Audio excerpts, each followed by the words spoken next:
স্বাগতম সবাইকে। আমি জামান, আজকে আলোচনা করব BEM মেথোডোলজি নিয়ে। BEM হচ্ছে ব্লক এলিমেন্ট মডিফায়ার। আপনি নিশ্চয়ই বিভিন্ন ওয়েবসাইটে দেখেছেন class name dot something underscore underscore something dash dash ইত্যাদি। দেখে হয়তো অনেক সময় মনে হতে পারে এটি কোনো অটোমেটিক সফটওয়্যার দিয়ে তৈরি করা হয়েছে, কিন্তু সত্যিকারে কোনো ডিজাইনার ইচ্ছে করেই এই ধরনের ফরম্যাট ব্যবহার করেছেন যিনি BEM মেথোডোলজি জানেন। ধরুন আপনি কোনো বড় ওয়েবসাইটে কাজ শুরু করেছেন, সেখানে অনেকগুলো HTML সিলেক্টর আছে, বিভিন্ন রকম রেসপন্সিভ করে নিয়ে আপনার CSS হয়ে গেছে কয়েকশো লাইনের, এবং সেই সাথে আছে জাভা স্ক্রিপ্ট এবং আরও কিছু না কিছু। মোটামুটি মনে করার চেষ্টা করুন এমন কোনো প্রজেক্ট যেখানে আপনাকে কয়েকদিন পর পর গিয়ে কিছু না কিছু যোগ করতে হয়, ঠিক করতে হয় ইত্যাদি। ওই ধরনের প্রজেক্টগুলোতে কোড মেনটেন করার সমস্যা হয়ে দাঁড়াতে পারে। এর অন্যতম কারণ হতে পারে সিলেক্টর অথবা ক্লাসের নামকরণ। আপনি হয়তো একটা ক্লাস পরিবর্তন করেছেন, সেটি স্টাইলিং ভেঙে দিয়েছে অন্য কোনো জায়গায়, আপনি জানেনও না। আবার ওটাকে ঠিক করো। কিছুদিন পরে যেটা হয়, পুরো কোড শিট দেখতে হয় জঘন্য এবং ভুল ভ্রান্তিতে ভরা। আর যদি এটি কয়েকজনের কোডিং টিম হয় তো কথাই নেই, পুরো হযবরল অবস্থা। এই ধরনের সমস্যা থেকে রক্ষা পেতে BEM হচ্ছে চমৎকার একটি সমাধান। এই মেথডের নামকরণ হয় একটি নির্দিষ্ট ফরম্যাট ফলো করে। আপনি কোনো ক্লাসের নাম দেখলেই বুঝতে পারবেন এটা কি এবং কোথায় ব্যবহার হচ্ছে। তো আজকে BEM মেথড আলোচনা করার জন্য আমি কয়েকটি স্লাইড শিট তৈরি করেছি। চলুন ওটা দেখে নেওয়া যাক। এটা একটি কার্ড। এই ধরনের কার্ড আমরা ওয়েবসাইটে প্রায় ইউজ করে থাকি। তো এটার মধ্যে কোনটা হচ্ছে ব্লক, কোনটা হচ্ছে মডিফায়ার এবং কোনটা হচ্ছে এলিমেন্ট। পুরো যে বক্সটা দেখছি এটি হচ্ছে ব্লক। সো কার্ড হচ্ছে একটি ব্লক। এর ভেতরে যে ছবিটা আছে পিকচার, এটা হচ্ছে এলিমেন্ট। তো এই ব্লকের উপর ভিত্তি করে হচ্ছে এলিমেন্ট। তো এটার নামকরণ হবে ব্লক ফলো করে। ব্লক হচ্ছে কার্ড, তাহলে হবে card underscore underscore image or picture, যেটা আপনি নামকরণে পছন্দ করেন।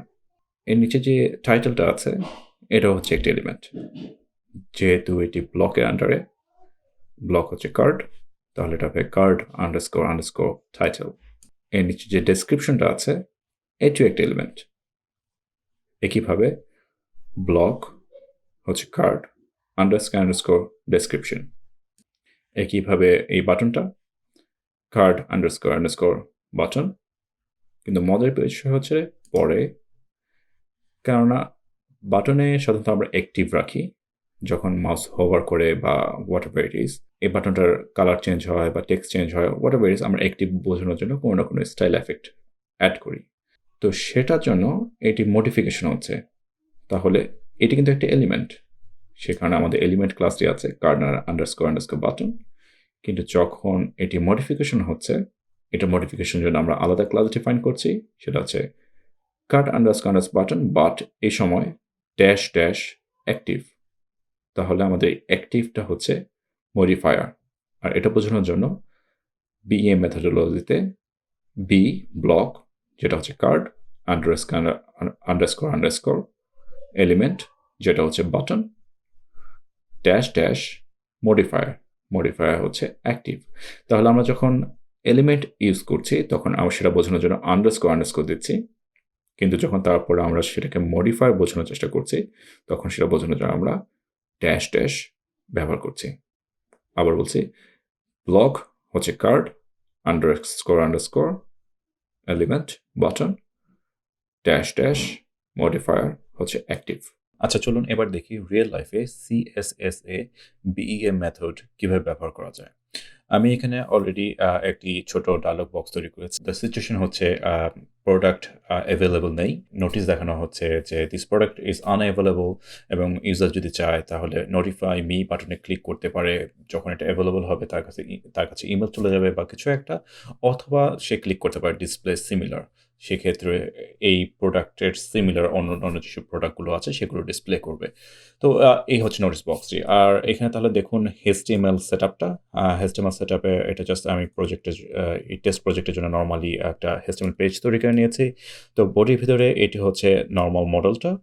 এখানে ক্লাসের সেটআপটা দেখুন, model, header, title, close, body, button, এবং এখানে দুটো বাটন দেওয়া আছে, নোটিফাই মি এবং ডিসপ্লে সিমিলার।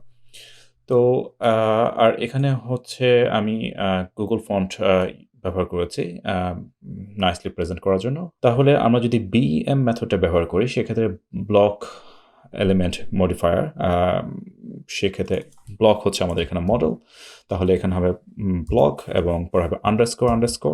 আপনি হয়তো স্ক্রিনে ডাবল আন্ডারস্কোর দেখতে পাচ্ছেন না, কিন্তু এখানে দুটো আন্ডারস্কোর আছে।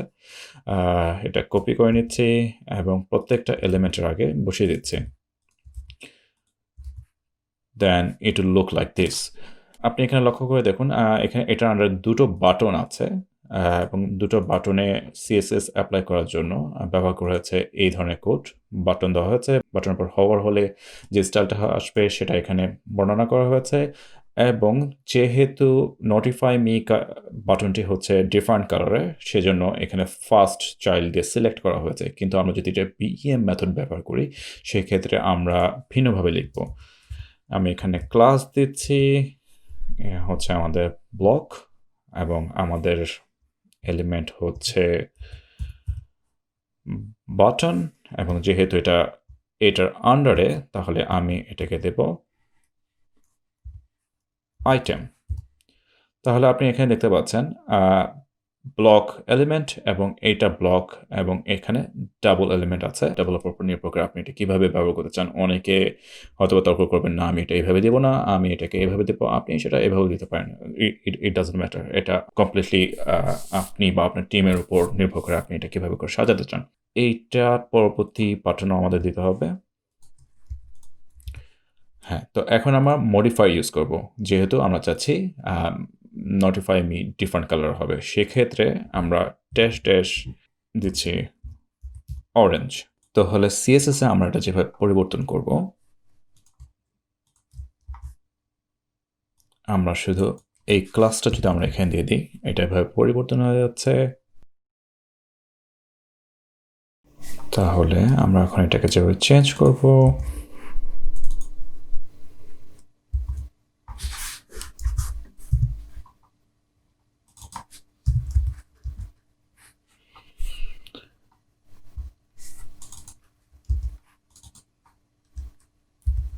বডি মডেল বসানো আছে এটা।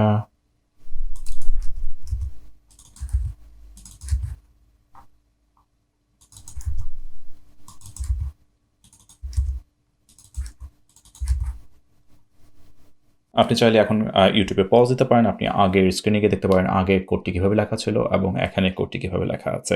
কোড শিটে আপনি যখনই দেখবেন মডেল আন্ডারস্কোর হেডার, আপনি জানেন যে এই হেডারটা হচ্ছে মডেলের আন্ডারে, বা এই টাইটেলটা হচ্ছে মডেলের আন্ডারে।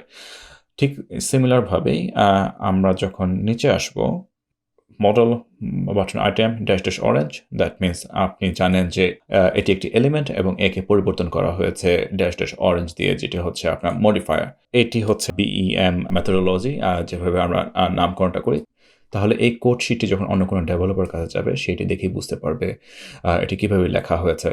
আজকের অধ্যায় এখানে শেষ করছি। আপনার যদি কোনো প্রশ্ন থাকে আপনি নিচে কমেন্ট বক্সে লিখতে পারেন, এবং দয়া করে ভুলবেন না চ্যানেলটি সাবস্ক্রাইব করার জন্য, এবং যদি আপনার এই টিউটোরিয়ালটা পছন্দ হয় প্লিজ লাইক বাটন ক্লিক করুন। ধন্যবাদ।